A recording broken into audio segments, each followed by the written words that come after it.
একটা নতুন ব্লগ শুরু করার 6 মাসের মধ্যেই মোটামুটি ট্রাফিক আসার কথা, কিন্তু আমাদের কিছু ভুলের জন্য দেখা যায় ব্লগে ট্রাফিক আসছে না এবং বেশিরভাগ ব্লগার কিছুদিন পর ব্লগিং কুইট করছে। কিন্তু কি কি সেই 15টি ভুল সেটা নিয়ে আমরা আলোচনা করব। অনেক ভুল রয়েছে, আমরা এই ভিডিওতে মোটামুটি 15টি টপিকের উপর আলোচনা করব। প্রথম ভুল হলো use of free domain. Blogging শুরু করার ক্ষেত্রে আমরা যেটা ভাবি প্রথমেই যে ব্লগারে যাই, blogger.com-এ গিয়ে একটা ফ্রি ব্লগস্পট ডোমেন নিয়ে ব্লগিং শুরু করি, অর্থাৎ আমাদের ডোমেন যেখানে হওয়ার কথা example.com সেটা হয়ে যাচ্ছে example.blogspot.com। এখন আপনি যদি খেয়াল করেন এই টাইপের কোনো ব্লগই কিন্তু আমাদের গুগল সার্চ ইঞ্জিনে র্যাঙ্ক করবে না। আপনার প্রথম কাজ হলো একটা অবশ্যই ডোমেন কিনে নেওয়া। ডোমেনের দাম এমন কিছু না, ইয়ারলি হয়তো 300, 400, 500 এরকম কিছু একটা টাকা পড়বে, কিন্তু আপনি যদি সত্যি সত্যি ব্লগিং করতে চান তাহলে ফ্রি ডোমেন বাদ দিয়ে একটা ভালো দেখে আপনার নিশের সঙ্গে সামঞ্জস্য রেখে একটা ব্লগ ডোমেন কিনে নিন। নাম্বার 2 হলো টেরিবল ব্লগ ডিজাইন। কী ধরনের? আমরা দেখেছি যে অনেক সময় অনেক ব্লগ যেখানে মানে ব্লগটা ঢোকার সময় আপনি দেখবেন ব্লগের ডিজাইন খুব বাজে, ব্লগের সাইড বারে আননেসেসারি উইজেট, ফুটারে আননেসেসারি জিনিসপত্র, তাছাড়া আর্টিকেলের ডিজাইনও খুব বাজে, যেখানে সেখানে যে কোনোভাবে কালার ইউজ করা। এই টাইপের ব্লগ কিন্তু আগে আমরা বেশি দেখতাম, এখন দেখা যায় না। কারণ কি, যেসব ব্লগের ডিজাইন জঘন্য সেই সব ব্লগ কিন্তু গুগল এখন র্যাঙ্ক করছে না। আর এখানে কি হবে, ইউজার যখন আপনার ব্লগে একবার ঢুকবে সে কিন্তু বাউন্স ব্যাক মেরে চলে যাবে, অর্থাৎ আপনার ব্লগকে ডিজাইনের জন্যই ব্লগার সেখান থেকে চলে যাবে, অর্থাৎ এর ফলে আপনার ব্লগ র্যাঙ্কিংয়ে পিছিয়ে যাবে। এবার আসছি নাম্বার 3। নাম্বার 3 হলো যদি আমরা হোস্টিং বাজে চুজ করি। এটা বেশিরভাগ ব্লগাররা দেখা যায় যে ব্লগিং শুরু করার ফলে একটা বাজেট কম থাকা একটা চিপ হোস্টিং ইউজ করছে, শেয়ার হোস্টিং। এখানে কি হচ্ছে, আপনি হয়তো ব্লগিং শুরু করতে পারছেন খুব কম টাকা ইনভেস্টমেন্ট করে, হোস্টিংয়ের জন্য হয়তো আপনি 200-300 টাকা মান্থলি পেমেন্ট করে হোস্টিং কিনে নিচ্ছেন। সেই ধরনের ব্লগ কিন্তু স্পিড খুব কম হবে, আর ইউজার যখন এখানে আসবে সেই স্পিড কম হওয়ার জন্য যখন পেজ লোড হবে না ঠিকঠাক, সবাই চলে যাবে। আপনার ব্লগ দেখার সময় ব্লগের যে হোস্টিং আছে সেই হোস্টিংয়ের সিপিইউ কীরকম, সেই হোস্টিংয়ের র্যাম কীরকম, ব্যান্ডউইথ কীরকম, সমস্ত কিছু দেখে একটা ভালো দেখে হোস্টিং কিনবেন। আর আপনি যদি সত্যি সত্যি সে ধরনের হোস্টিং কিনতে পারছেন না, মনে করেন যে ক্লাউড হোস্টিংয়ের দাম বেশি জন্য আপনি কিনবেন না, সেক্ষেত্রে আপনি যেটা করতে পারেন, blogger.com-এর ফ্রিতেই আপনি ফ্রি হোস্টিংটা ইউজ করুন একটা কাস্টম ডোমেন নেম দিয়ে। এবার আসছি নাম্বার 4। নাম্বার 4 হলো কপি কন্টেন্ট। এইটা বেশিরভাগ ব্লগারদের ক্ষেত্রে দেখা যায়, ব্লগিং থেকে আর্নিং হবে এই জন্য আমরা ব্লগিং শুরু করছি এবং কিছুক্ষণ পরে দেখছি যে আমরা আর্টিকেলের পিছনে সময় দিতে পারছি না বা আমার আর্টিকেল লেখার এক্সপিরিয়েন্স নেই। সেক্ষেত্রে আমি যেটা করছি যে অন্য কারো ব্লগ থেকে আমি আর্টিকেল কপি করে আমার ওয়েবসাইটে পোস্ট করছি। এই কপি কন্টেন্ট কিন্তু গুগল ইজিলি ডিটেক্ট করে নেবে এবং আপনার ওয়েবসাইট বা আপনার আর্টিকেলগুলো কোনোটাই র্যাঙ্ক হবে না। তাই যদি আপনি সিরিয়াসলি ব্লগিং করতে চান তাহলে নিজের কন্টেন্ট তৈরি করুন, অন্যের কন্টেন্ট কপি করবেন না। Number 5, consistency, not publishing consistency. এই যে একটা দোষ, এইটা কিন্তু বেশিরভাগ ব্লগারদের ক্ষেত্রে দেখা যায়। কি হয় যে আমি আজকে একটা আর্টিকেল পোস্ট করলাম, তার 6 মাস পরে একটা আর্টিকেল পোস্ট করলাম, তারপরে হয়তো পরপর 3 দিন 3টা আর্টিকেল পোস্ট করে আবার 1 মাস পরে আর্টিকেল দিচ্ছি। এই ধরনের যদি ইনকনসিস্টেন্টলি আপনি আর্টিকেল পোস্ট করেন তাহলে গুগলের সার্চ র্যাঙ্কিংয়ে আপনার ওয়েবসাইট অনেক নিচে চলে আসবে এবং এর ফলে কিন্তু আপনার ওয়েবসাইট আর কখনো র্যাঙ্ক করবে না। এবার আসছি number 6, neglecting keyword analysis. Keyword analysis এমন একটা জিনিস যেটা ব্লগিং শুরুর প্রথম দিন থেকে আপনাকে জানতে হবে। ধরুন আপনি চাচ্ছেন আপনার আর্টিকেলটা র্যাঙ্ক করবে ব্লগিং টিপসের উপর। এখন ব্লগিং টিপস এই কথাটা আপনার আর্টিকেলের মধ্যে যেন থাকে। এখন ব্লগিং টিপসের সঙ্গে রিলেটেড এলএসআই কিওয়ার্ডগুলো কী কী সেটাও আপনাকে জানতে হবে। মোদ্দা কথা, আপনি কোন কিওয়ার্ডগুলোকে টার্গেট করছেন, সেই কিওয়ার্ডগুলোর কম্পিটিশন কতটা, কোন কোন ব্লগার তার উপর কী কী আর্টিকেল তৈরি করছে, সমস্ত কিছু আপনাকে জানতে হবে। এর জন্য আপনাকে কিওয়ার্ড অ্যানালাইসিস সবচেয়ে ভালোভাবে করতে হবে। এই কাজটা অনেকে করে না, এর জন্য আমি আপনাদেরকে রেকমেন্ড করবো সেমরাশ এসইও টুল। আমি নিচের ডেসক্রিপশন বক্সে লিঙ্ক দিয়ে দেবো, সেখান থেকে আপনি ট্রায়াল ভার্সন ইউজ করতে পারেন। নাম্বার 7, পোর কোয়ালিটি আর্টিকেল।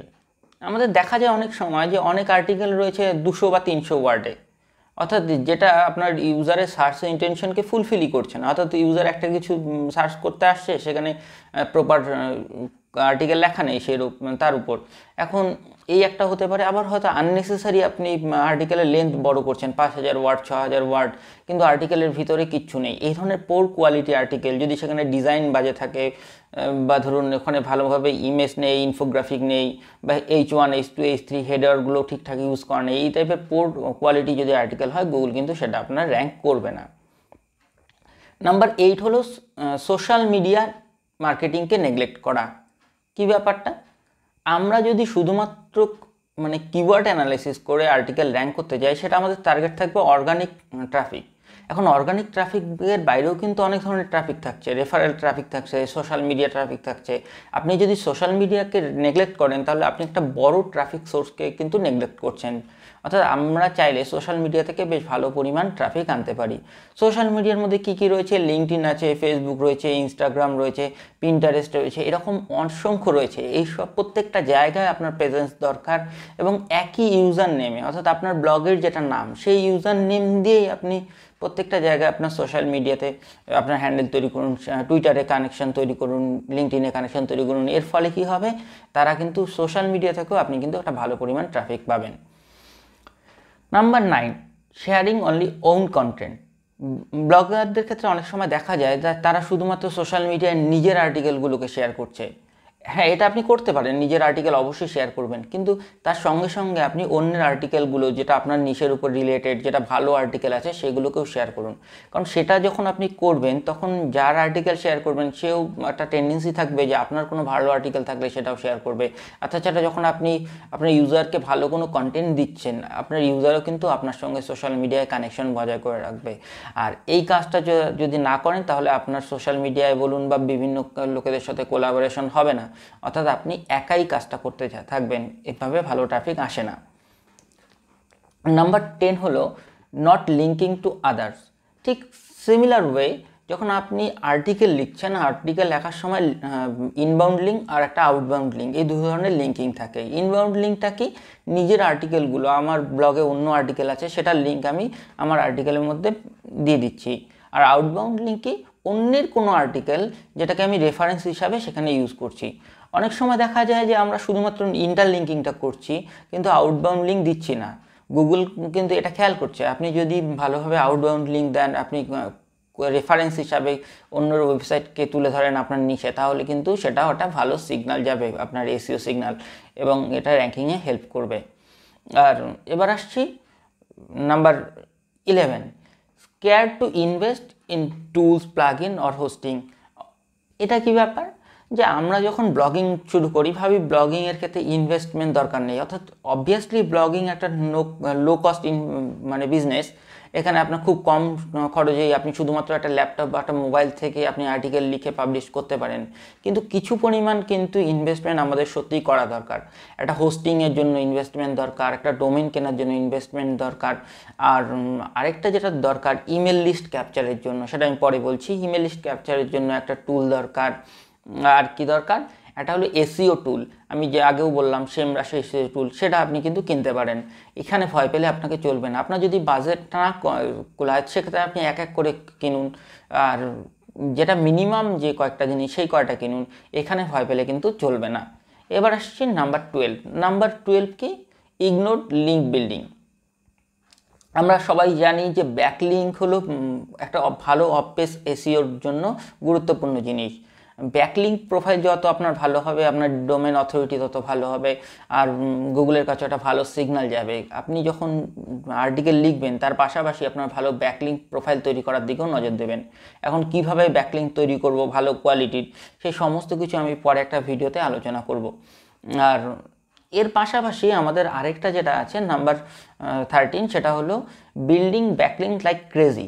অর্থাৎ আমি যখন বললাম যে ব্যাকলিঙ্ক তৈরি করতে হবে, কিন্তু আমরা যদি একদম উল্টোপাল্টাভাবে ব্যাকলিঙ্ক তৈরি করি, ফাইবার থেকে এইসব জায়গা থেকে ব্যাকলিঙ্ক কিনে নেই, বা পিভিএন ব্যাকলিঙ্ক কিনে নেই, সেই ধরনের ব্যাকলিঙ্ক কিন্তু আপনার ওয়েবসাইটকে চিরতরে নষ্ট করে দেবে।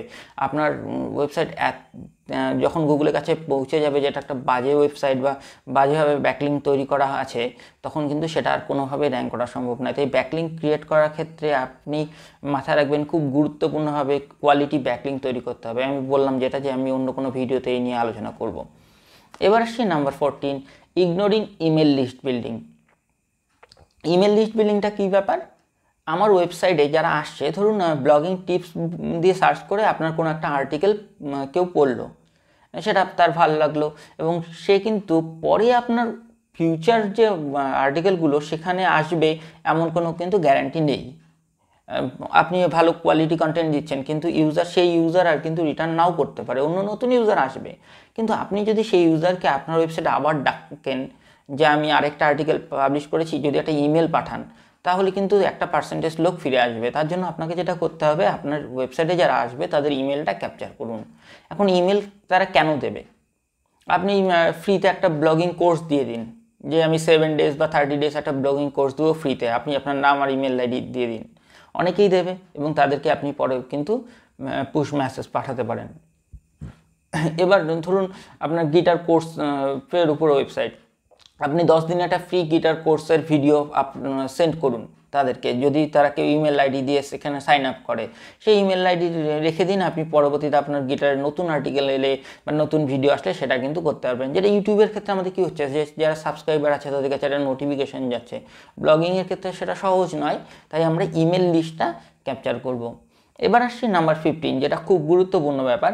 আমরা ব্লগিংটাকে একটা সিঙ্গেল ম্যান টাস্ক হিসাবে ভাবি, যে না আমি একাই ব্লগ ডিজাইন করব, একাই আর্টিকেল লিখব, একাই সেটা সোশ্যাল মিডিয়া মার্কেটিং করব।